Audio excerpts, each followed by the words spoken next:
Welcome back to the Magic Faraway tree. Yesterday we met Joe, Beth and Franny. Today let's find out what happens in their first visit to the wood. Chapter 2. The three children had no chance to visit the enchanted wood until the next week because they had to help their mother and father all they could. There was the garden to get tidy, clothes and kitchen things to be unpacked and put away, and a great deal of cleaning to be done. Sometimes Joe was free and could have gone by himself. Sometimes the girls were sent for a walk, but Joe was busy.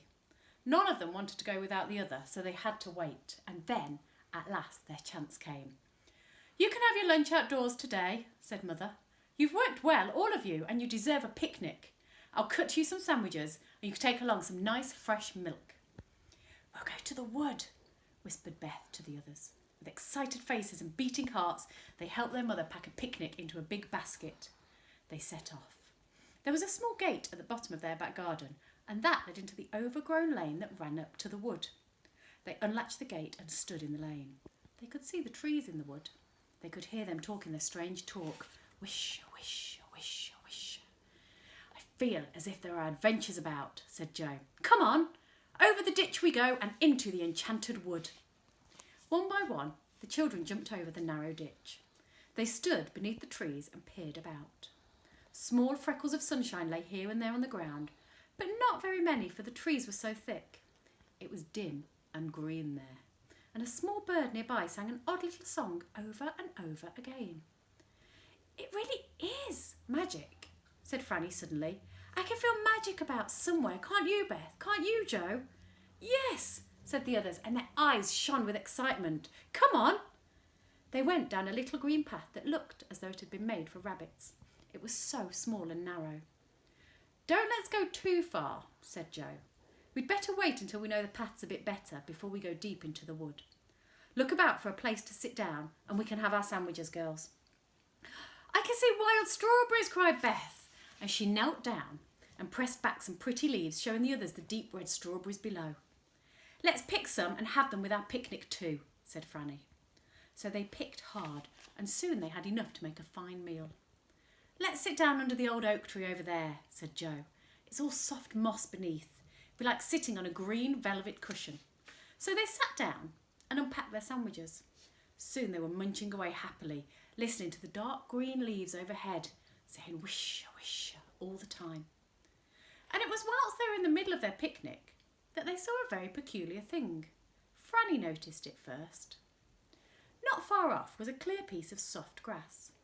As Franny looked at it, she noticed bumps appearing on it. She stared in surprise. The bumps grew. The earth rose up and broke in about 6 places. "Look," said Franny in a low voice, pointing at a piece of grass. "What's happening over there?" All three of them watched in silence, and then they saw what it was. 6 big toadstools were growing quickly up from the ground, pushing their way through and rising steadily.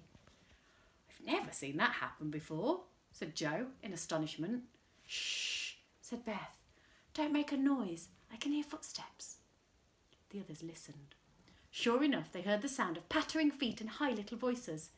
"Let's get behind a bush quickly," said Beth suddenly. "Whoever it is that's coming, they'll be frightened if they see us. There's magic happening here and we want to see it." They scrambled up and crept quietly behind a thick bush, taking their basket with them. They hid just in time, for even as Beth settled down and parted the leaves of the bush to peep through, there came a troop of small men with long beards almost touching the ground. "Elves," whispered Joe. The elves went to the toadstools and sat down on them. They were holding a meeting. One of them had a bag with him and he put it down behind his toadstool. The children could not hear what was being said, but they heard the sound of the chattering voices and caught 1 or 2 words.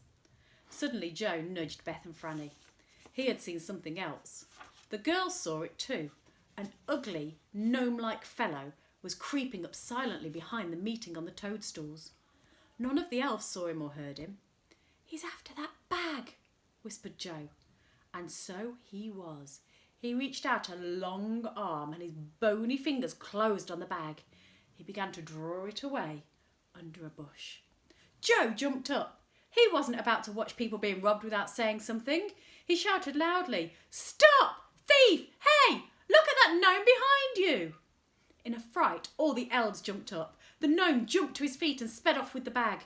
The elves stared after him in dismay, not one of them following him. The robber ran towards the children's bush. He didn't know they were there.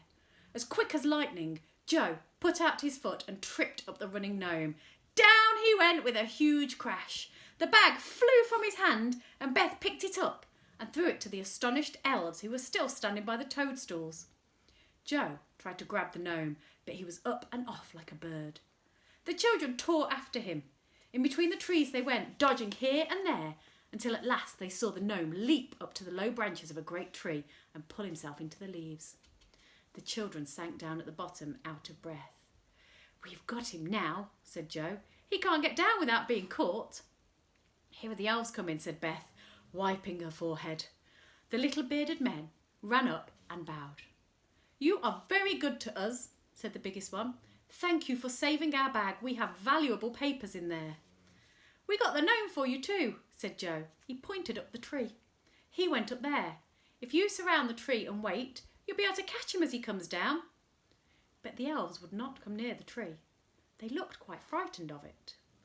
"He will not come down until he wants to," said the biggest elf. "That is the oldest and most magic tree in the world. It is the Faraway tree." "The Faraway tree?" said Beth in wonder. "What an odd name. Why do you call it that?" "It's a very strange tree," said another elf. "Its top reaches the faraway places in a way we don't understand. Sometimes its top branches may be in Witchland, sometimes in lovely countries, sometimes in peculiar places that no one has ever even heard of. We never climb it because we never know what might be at the top." "How very strange," said the children. "The gnome has gone into whatever place is there at the top today," said the biggest elf. "He may live there for months. He may never come down again. It's no good waiting for him, certainly no good going after him. His name is Creepy because he's forever creeping about quietly." The children looked up into the broad leafy boughs of the tree. They felt tremendously excited. The faraway tree in an enchanted wood. What magic even in just the names. "If only we could climb up," said Joe longingly. "You must never do that," said the elves at once. "It's dangerous. We must go now, but we do thank you for your help. If you ever want us to help you, just come into the enchanted wood, whistle 7 times under the oak tree, not far from our toadstools." "Thank you," said the children, and they stared after the 6 small elves as they ran off between the trees. Joe thought it was time to go home, so they went off with their basket, all thinking the same thought. We must go up the faraway tree and see what is at the top. And next time, we'll find out what happens when they go up the faraway tree. I do hope you've enjoyed the story, certainly more than my dog, who you might have heard snoring through the story. Let's find out tomorrow what happens in chapter 3.